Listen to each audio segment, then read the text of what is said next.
Welcome to Dark Knight Films Reviews and another Hammer Productions night. Tonight, I will be reviewing The Skull, released in 1965. Directed by Freddie Francis, from a script by Milton Subotsky and Robert Bloch. Based on Bloch's short story, The Skull of the Marquis de Sade.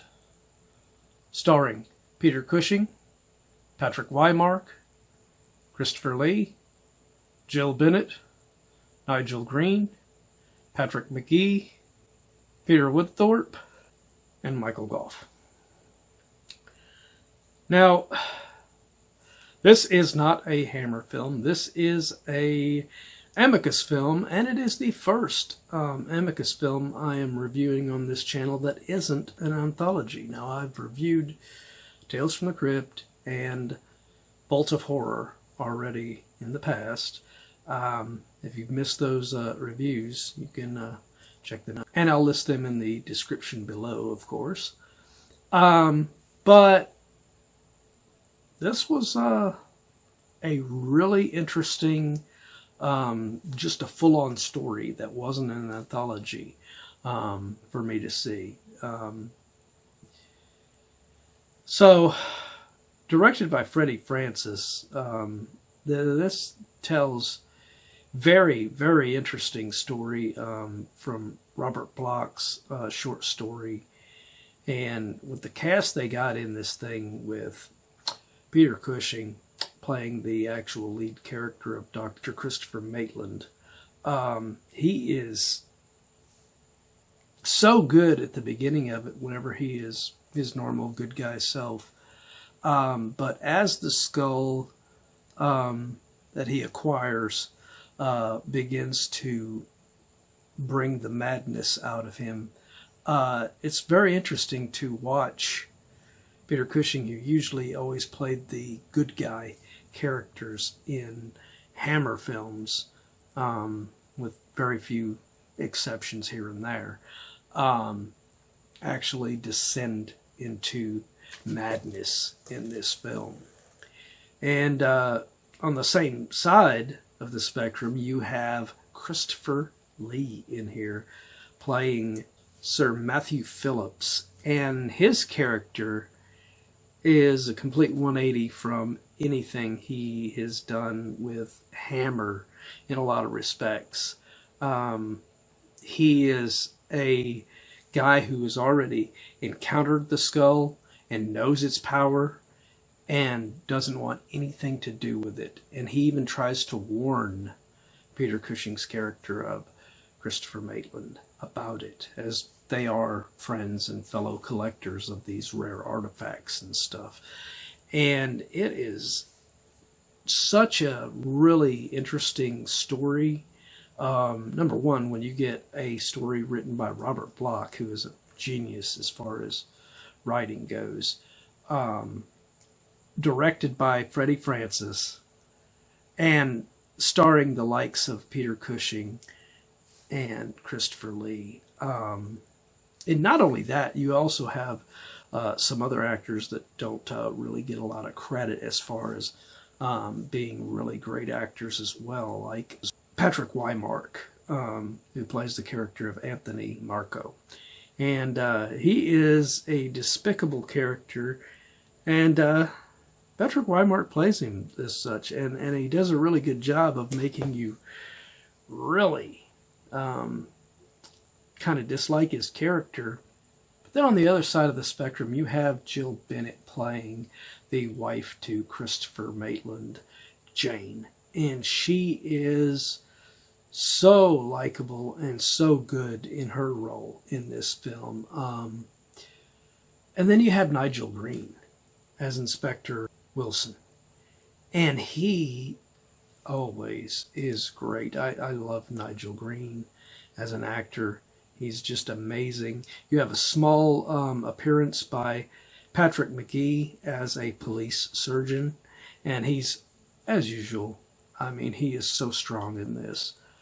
And then you have Peter Woodthorpe playing this very creepy landlord to Anthony Marco.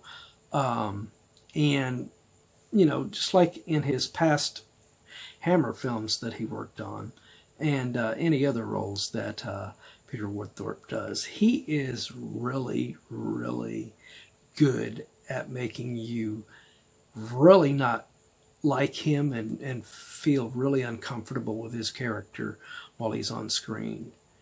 And out of this cast, the last of them, which it was so weird seeing him have such a small role in this.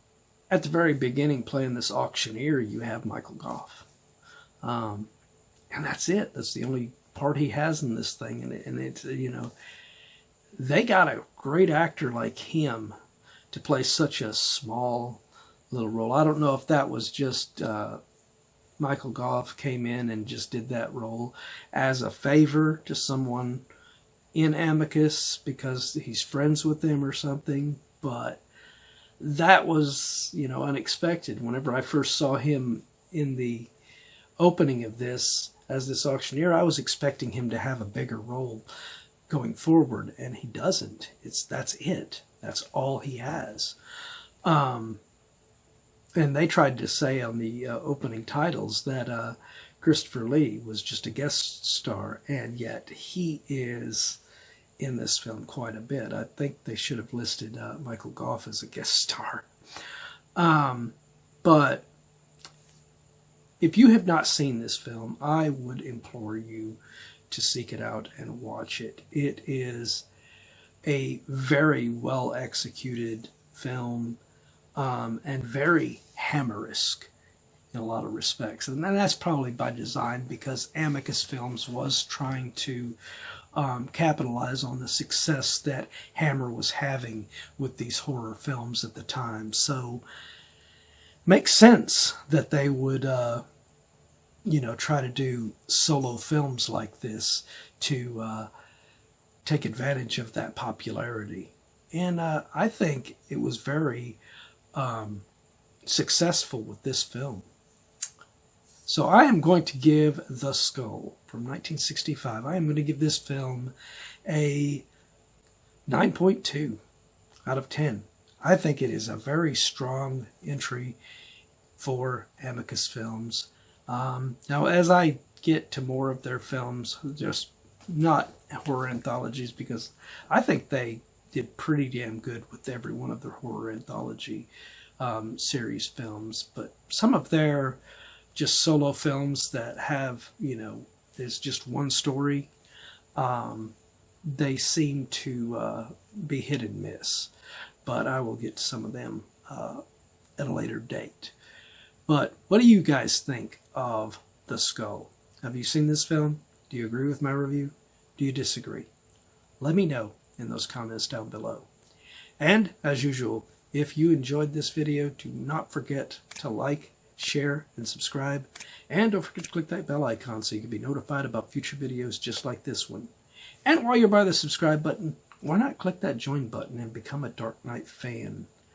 As a Dark Knight Fan Plus member, you have access to a post that I have right now on the channel, and you can go on there right now and put down a movie, TV show, ranking video that you want me to do on the channel. And when I do it, it will go exclusively on the Plus area for all Plus members to view. So, if you want to get interactive, now's your chance.